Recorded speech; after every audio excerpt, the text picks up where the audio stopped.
घराबाहेर नाही, रस्त्यावर नाही, तर स्वतःच्याच इमारतीमध्ये तिच्यावर अत्याचार झाला। जिथे ती सुरक्षित असायला हवी होती त्याच छताखाली एका 7 वर्षाच्या निष्पाप चिमुरडीचं आयुष्य उद्ध्वस्त करण्याचा प्रयत्न झाला। मुंबईच्या पायधुनी परिसरातून एक अशी धक्कादायक आणि काळजाचा थरकाप उडवणारी घटना समोर आली आहे, ज्यानं संपूर्ण महाराष्ट्र संतापानं पेटून उठलाय। घटना आहे दक्षिण मुंबईतील पायधुनी परिसरातली। ती अवघी 7 वर्षांची एक निष्पाप चिमुरडी खेळता खेळता इमारतीमधील वॉशरूममध्ये गेली, पण तिथे दबा धरून बसला होता एक नराधम। इमारतीचं रक्षण करण्याची जबाबदारी ज्याच्यावर होती त्याच सुरक्षा रक्षकानं त्या इवल्याशा जीवावर वासनेचा विळखा घातला। त्या निष्पाप बालिकेवर लैंगिक अत्याचार केल्याचा अत्यंत संतापजनक आरोप आता समोर आलेला आहे। या क्रूर अत्याचारानंतर त्या चिमुरडीला गंभीर दुखापत झाली आहे। तिला तातडीनं रुग्णालयात दाखल करण्यात आलं असून सध्या तिच्यावर उपचार सुरू आहेत। विचार करा, त्या 7 वर्षांच्या जीवानं काय यातना सहन केल्या असतील।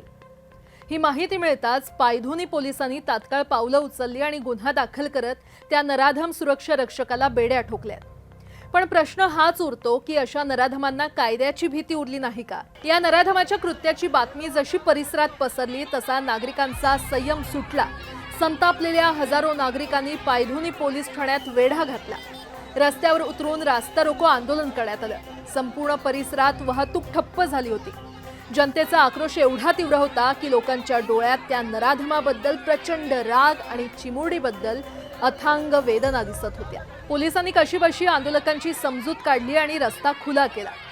घटनेचं गांभीर्य ओळखून विधानसभा अध्यक्ष राहुल नार्वेकर हे स्वतः पायधुनी पोलीस ठाण्यात पोहोचले। मात्र तिथे देखील संतप्त नागरिकांनी त्यांना घेरलं आणि आरोपीला कठोरात कठोर म्हणजेच फाशीची शिक्षा झालीच पाहिजे अशी मागणी केली। सध्या पोलिसांनी या प्रकरणात पोक्सो कायद्याअंतर्गत गुन्हा दाखल केला असून न्यायालयीन प्रक्रियेनुसार तपास सुरू आहे। सर्व पुरावे गोळा केले जात आहेत। पण आज शाळा, घर, सार्वजनिक ठिकाणं किंवा स्वतःची निवासी इमारत, लहान मुलं जिथे वावरतात तिथे देखील ती सुरक्षित आहेत का? हा प्रश्न या घटनेनं पुन्हा एकदा ऐरणीवर आणलाय। आपल्या मुलांच्या सुरक्षेसाठी आपण किती सतर्क राहण्याची गरज आहे हेच यातून स्पष्ट होते। या नराधमाला नेमकी काय शिक्षा झाली पाहिजे? तुमचं मत कमेंट करून नक्की कळवा।